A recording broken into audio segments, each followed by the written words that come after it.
হ্যাঁ গো, ওই যে দেখো দেখো, মনে হচ্ছে ওই হাড়ির মধ্যে কোনো বাচ্চার কান্নার আওয়াজ ভেসে আসছে। মনে হচ্ছে ওই হাড়িতে কারোর বাচ্চা ভাসিয়ে দিয়েছে। ওগো, ওদিকে চলো না, ওই বাচ্চাটাকে যে করেই হোক আমাদের বাঁচাতে হবে। তুমি এক্ষুনি যাও, তুমি গিয়ে ওই হাড়িটাকে ধরে নিয়ে এসো, ওই বাচ্চাটাকে আমাদের ভাসমান বাড়ি।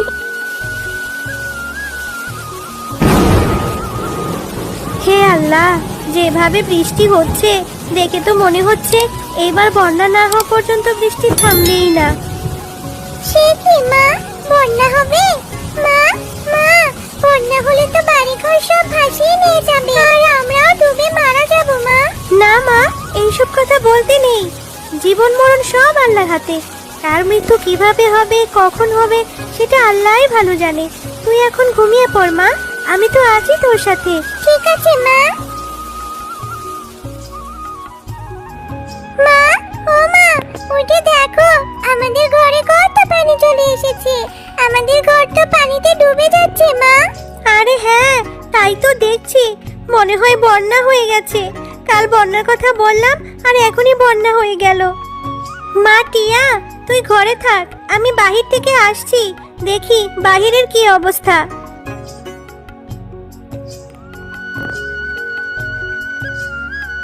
যা ভেবেছিলাম তাই হয়েছে। বন্যায় তো দেখছি পুরো গ্রাম পানিতে ডুবে গেছে। এখন এই মেয়েটাকে নিয়ে এই বন্যার মাঝে আমি কি করি? মা টিয়া, পুরো গ্রাম পানিতে ডুবে গেছে। আমাদের ঘরও যে কোনো সময় ডুবে যেতে পারে। তাই চল মা, আমরা এখন আমাদের ঘরের চালে আশ্রয় নেই। মা, আমাদের ঘরের চালে আশ্রয় নিতে হবে কেন? ঘরের চালে আশ্রয় নেওয়ার থেকে আমরা বরং মামার বাড়ি চলে যাই। মা রে, মামার বাড়ি কি করে যাব রে মা? আমাদের কাছে তো কোনো নৌকা নেই। আচ্ছা ঠিক আছে মা। মা, আমরা তো ঘরের চালে আশ্রয় নিলাম। মা রে, খাওয়ার মতো তো কিছুই নেই। যা ছিল সব বন্যায় ভেসে গেছে। তবে আমার কাছে কিছু শুকনো মুড়ি আছে। এখন বরং তুই এই মুড়িগুলোই খেয়ে নে। ঠিক আছে মা, তুমিও খাও। না রে মা, তুই খা, আমার খিদে নেই। বললেই হলো তোমার খিদে নেই? তুমি তো কাল রাত থেকে না খেয়ে আছো, তাই তুমি না খেলে আমিও খাবো না, এই বলে দিলাম। কিন্তু মা টিয়া, এইখানে যে খুব অল্প মুড়ি আছে, দুজনের হবে না। হবে মা, হবে। এবার তুমি খেয়ে নাও তো। লক্ষ্মী মেয়ে আমার, আল্লাহর কাছে লাখো কোটি শুকরিয়া। আল্লাহ আমায় তোর মতো একটা লক্ষ্মী মেয়ে দিয়েছে।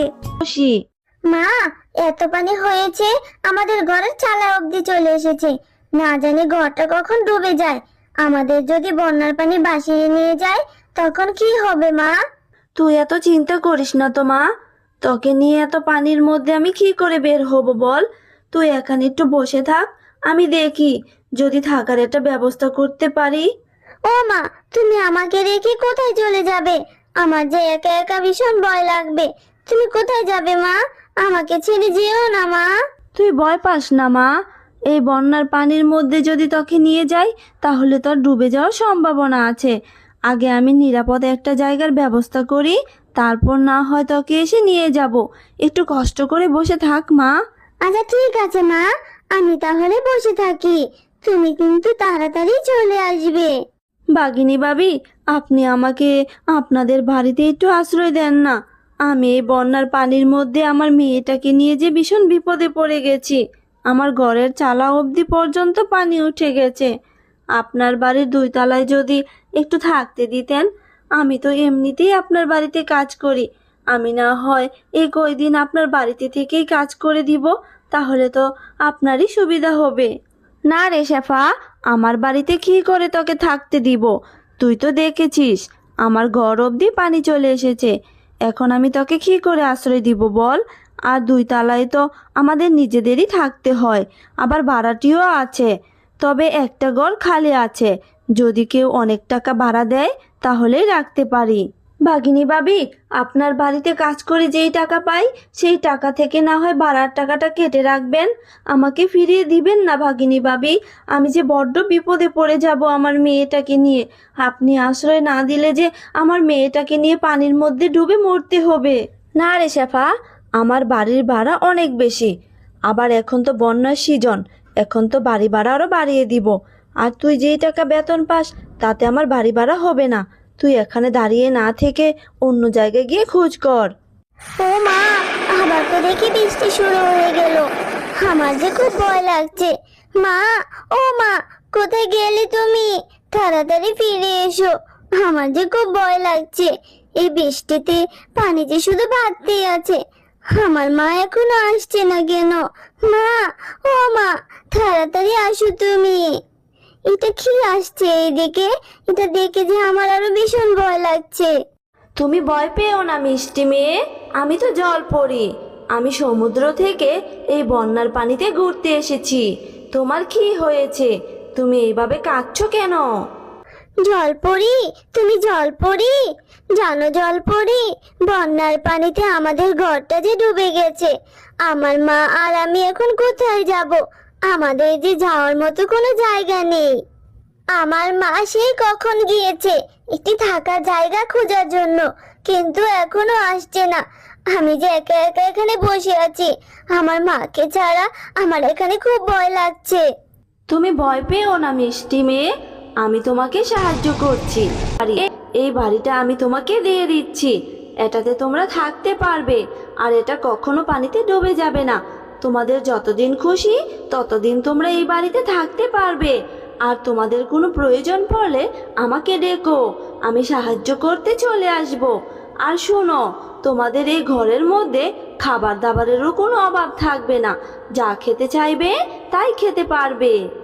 জলপরি, তুমি তো অনেক ভালো। এই ভাসমান কাঠের বাড়িতে আমি আর আমার মা থাকবো। আমার অনেক খিদেও পেয়েছে।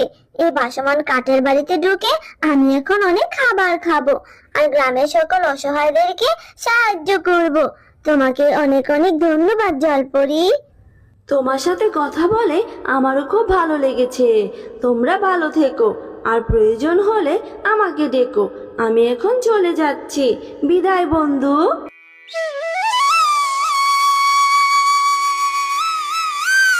ভালোই হয়েছে, জলপরিটা আমাদেরকে ভাসমান কাঠের বাড়িতে দিয়ে গেছে। এই বাড়িতে এখন আমি অনেক খাবার খেতে পারবো, আর গ্রামের সবাইকে সাহায্য করতে পারবো। ও মা, তোমার আসতে এত দেরি হলো কেন? তুমি না আসাতে আমি তো অনেক ভয় পাচ্ছিলাম। কিন্তু মা, তুই এই ভাসমান কাঠের বাড়িটা কোথায় থেকে পেলি? এই বাড়িটা তো দেখছি পানির মধ্যে সুন্দর করে ভাসছে। জানো মা, আমি যখন একা একা বসে খাচ্ছিলাম তখন একটা জলপরি আসে, আর এই জলপরিটি এসে আমাকে এই ভাসমান কাঠের বাড়িটা দিয়েছে। জলপরি বলেছে এই ভাসমান কাঠের বাড়িতে অনেক খাবারও আছে, আর সেই খাবারগুলো আমরা যখন খুশি তখনই খেতে পারবো, আর সবাইকে সাহায্য করতে পারবো। আর যখন কোনো বিপদ হবে তখন জলপরিকে ডাকলেই সাথে সাথে জলপরি চলে আসবে। হ্যাঁ রে টিয়া, তাহলে তো ভালোই হলো। আমারও খুব খিদে পেয়েছে। চল এখন আমরা কিছু খেয়ে তারপর ভাসমান কাঠের বাড়িটা নিয়ে গ্রামের অন্যদেরকে সাহায্য করি। হ্যাঁ মা, আমারও খুব খিদে পেয়েছে। চলো মা, তুমি আর আমি দুইজনে মিলে খেয়ে তারপর গিয়ে সবাইকে সাহায্য করি। এরপর টিয়াও তার মা ভাসমান কাঠের বাড়িটা নিয়ে সবাইকে সাহায্য করতে যায়। মা দেখো, ওইখানে মুন্নি কাকিমা বসে আছে, সাথে তিতিও বসে আছে। চলো মা, আমরা ওদেরকে সাহায্য করি। হ্যাঁ রে টিয়া, চল ওদেরকে সাহায্য করি। মুন্নি ভাবি, তাড়াতাড়ি আমাদের এই ভাসমান কাঠের বাড়িতে উঠে পড়ুন, না হলে যে মেয়েটাকে নিয়ে ডুবে মরে যাবেন। শেফা, আজকে তোর এই ভাসমান কাঠের বাড়ির জন্য আমরা মা ও মেয়ে বেঁচে গেলাম। ওই যে দেখো দেখো, মনে হচ্ছে ওই হাড়ির মধ্যে কোনো বাচ্চার কান্নার আওয়াজ ভেসে আসছে। মনে হচ্ছে ওই হাড়িতে কারোর বাচ্চা ভাসিয়ে দিয়েছে। ওগো, ওদিকে চলো না, ওই বাচ্চাটাকে যে করেই হোক আমাদের বাঁচাতে হবে। তুমি এক্ষুনি যাও, তুমি গিয়ে ওই হাড়িটাকে ধরে নিয়ে এসো। ওই বাচ্চাটাকে আমাদের ভাসমান